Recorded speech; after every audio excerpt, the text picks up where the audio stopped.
Bonjour, y'all. My name is Preeta, and today on Witches Unite, I'm quickly going over all of the details that you need to know for the upcoming Adversaries event in Harry Potter Wizards Unite. As always, thank you to Niantic and Warner Brothers for providing me with this information early so that I could create this video for you.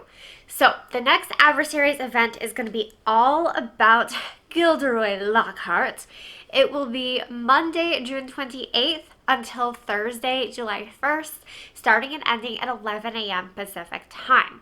There will also be a simultaneous Barufio's a Brain Elixir Spotlight event for players of a certain level. I think it's level 4 to 14, but I'll have an overlay on the screen confirming that. So if you haven't unlocked adversaries yet, you can use this opportunity to grind Wizarding XP so you can level up quickly in the game. Now, quick play-at-home disclaimer. This event is supposedly play-at-home, but it once again requires you to use 2 edible dark marks, even though you only get 1 in the store pack and you don't get any in task rewards. And of course, if you don't get adversaries at your house, then you are required to use edible dark marks, or you're required to leave your house in order to complete the other event tasks. So it's kind of pay to play and not doable from home if you're in a rural area. And I have expressed my frustration over that a million times, and I have repeated that feedback to the Wizards Unite team, and nothing has changed. So I don't want to dwell on that, because other than that, I actually really like this event design. It is possibly the most creative adversaries event that we have had so far in the game, and it's definitely more creative than any event we've had in recent weeks or months, except for maybe the Owls event. So I am really excited about what is going to be boosted for this event and how that relates to the tasks. Of course, because it is a Lockhart Adversaries event, Lockhart will be the featured adversary. He will not be guaranteed through edible dark marks because he is the only featured adversary, but you should see a significant boost when using edible dark marks of getting Lockhart over the other adversaries. And of course, he will be greatly boosted on the map. But that is not the only boost for this adversaries event. Oh no. In addition to Lockhart coming back to life, the creatures from his books are also going to be featured in the event, which I am so excited about.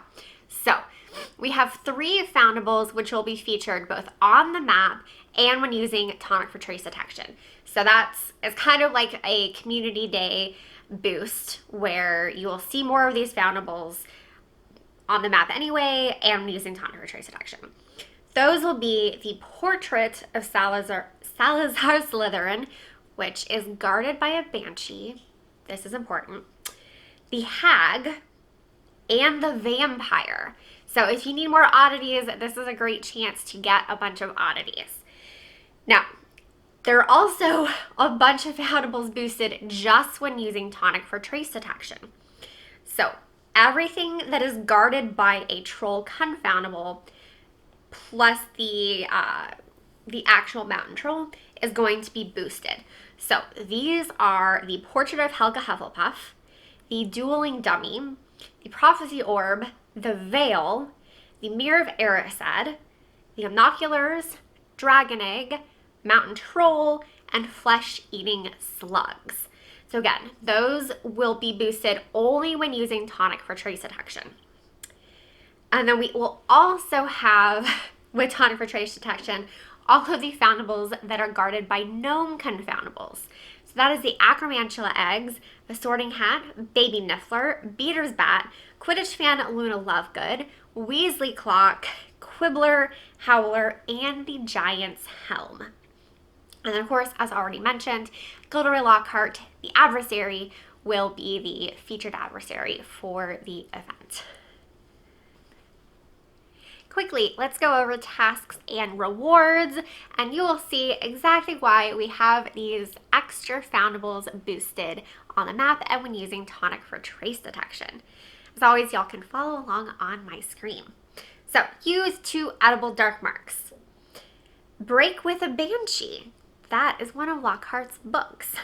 Return 4 foundables guarded by a banshee. That would be the portrait of Salazar Slytherin. He is guarded by a banshee. Travels with trolls. Return 8 foundables guarded by trolls. Holidays with hags. Return 8 hag foundables. Voyages with vampires. Defeat 6 vampire oddities. Earn 1,750 challenge XP through wizarding challenges and or adversary chains. Magical me. Defeat 6 of Gilderoy Lockhart. For doing all of that, of course, you get the individual rewards, but you also get your typical 5 defense against the Dark Arts books, 500 wizarding XP, 60 gold, and 30 spell energy. And of course, if you are a lot more talented than Lockhart himself, you can work on the bonus assignment. Household pests. Return 12 foundables guarded by gnomes. Gadding with ghouls. Complete 3 dark chambers. Who am I? Return 4 portraits from Lockhart wizarding adversary chains. And for doing all of that, of course, you get 1 spell book for each of those tasks, and then you get 1,000 wizarding XP, 5 more defense against dark arts books, 40 gold, 30 spell energy, and 1 gadded with Gilderoy title for your ministry ID. The advice for completing all of these tasks is actually pretty straightforward. You will want to use multiple tonics for trace detection. If you haven't already, unlock the nodes in your SOS training that reveal additional traces per tonic, because then you will get these boosted foundables more quickly. If you're having trouble finding a particular foundable, like you need more vampires or you need more hags, when you do come across one, use your trace charm on it, and then you can get an additional trace from it. However, what I have discovered recently, and I hadn't noticed this in my own playing, you'll want to use your trace charm on regular traces on the map, not on a trace that comes from your tonic. So choose a trace that's on the map that does not have a pink glow around it, because if you use it on your tonic for trace detection trace, so the one that's pink, you know, like me, you will not necessarily get a repeat of the trace that you need. Hopefully that makes sense. And of course, you will need to use the 2 edible dark marks. You will probably not get 6 Gilderoy Lockharts from 2 edible dark marks. If you are relying solely on edible dark marks, you're going to need at least 3, maybe 4, just depending on the RNG, in order to get these 6 Lockharts. Of course, if you are getting adversaries at home, you should get 6 Lockharts fairly easily between the task of using 2 edible dark marks and just the boosted adversaries on the map.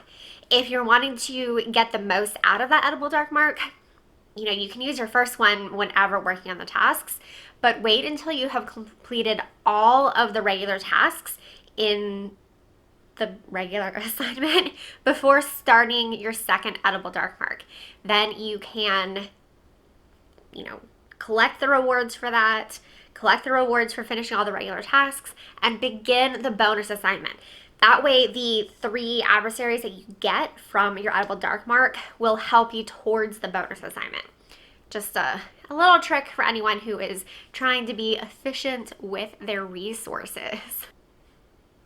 If you're trying to earn a lot of wizarding XP, the Sorting Hat is a severe threat foundable, so you might want to try and hunt down the Sorting Hats, use a brain elixir, use your trace charm. do all of those little extra things in order to maximize your wizarding XP during this event. And of course, I also have an entire video just on the Barufio's Brain Elixir Spotlight event with a whole bunch of tips for new players. So if that applies to you, you can find it in the card up above or in the description down below. That is about all that I have for y'all today. As always, thank y'all so much for watching. I hope that you are as excited for this event as I am. I love the fact that we have these boosted foundables that are related to Lockhart's books, and then the tasks are also related to the books. I just think it's really clever, and I hope that we see more events like this in Wizards Unite. If you are excited for this event, if you think the event design is creative and fun and different, leave me a comment below so that I can share your feedback with the Wizards Unite team.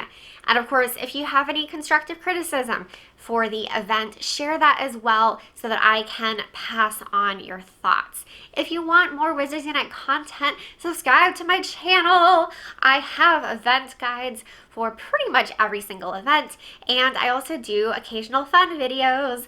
Like yesterday, I premiered my video recapping the first 2 years of playing Harry Potter Wizards Unite. If you like this video, give it a thumbs up because that helps the channel, that helps the video. It's the algorithm, you know, like I have to ask you guys to do it. And, you know, if you don't mind notifications, ring that notification bell and find out every single time I upload a new video. Once again, thank you to Niantic and Warner Brothers for providing me this information early so that I could create this video for all of you. And that's about it. Once again, thank you so much for watching. Until next time, au revoir, witches.